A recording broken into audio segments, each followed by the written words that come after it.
মসজিদে মাইক বন্ধের রাইট কারণে রাজ্য সংবিধানের কথা চলবে, একথা বলেছিলেন নওশাদ সিদ্দিকী।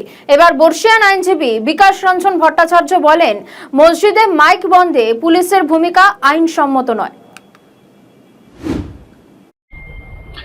বিভিন্ন সূত্র থেকে খবর পাচ্ছি, বিভিন্ন জেলা থেকে অনেকে ফোন করছেন যারা একটি নির্দিষ্ট ধর্ম সম্প্রদায়কে মেনে চলেন, যে পুলিশ থেকে তাদের গিয়ে হুমকি দেওয়া হচ্ছে যে মসজিদে মাইক বাজানো চলবে না।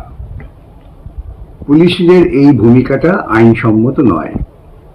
মাইক প্রচার করার কোনো নিষেধাজ্ঞা কোনো আইনে নেই। যেটা নিষেধাজ্ঞা আছে তা হচ্ছে পলিউশন কন্ট্রোল বোর্ড তারা নির্ধারণ করে দিয়েছেন যে শব্দের মাত্রাটা কত হবে। বিভিন্ন এলাকায় সেই মাত্রার বিভিন্নতা আছে।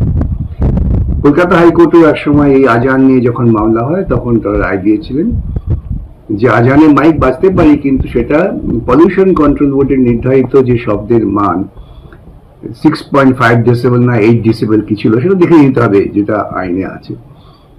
সেই সীমার মধ্যেই আওয়াজকে রাখতে হবে যাতে অন্য কোনো মানুষের শব্দ দূষণ না হয়। অতএব আপনারা প্রত্যেকেই ভারতবর্ষের নাগরিক হিসেবে আইন মেনে চলবেন, আইন মেনে কাজ করবেন এবং পলিউশন কন্ট্রোল বোর্ডের নির্ধারিত যে শব্দ সীমা তার মধ্যেই মাইক বাজাবেন। এর বাইরে যদি পুলিশ এসে আপনাদের বলে মাইক সরিয়ে নিন, মাইক খুলে নিন, তাহলে পুলিশকে সবিনয়ে বলবেন যে আপনারা এইরকম কোনো আদেশ দিতে পারেন না। যদি আদেশ দেন তাহলে লিখিতভাবে দিন কোন আইনের ভিত্তিতে দিচ্ছেন। কেন আমরা আইন মানতে চাই, আমরা কোনো রকম খেয়াল খুশিপনার মধ্য দিয়ে চলতে চাই না।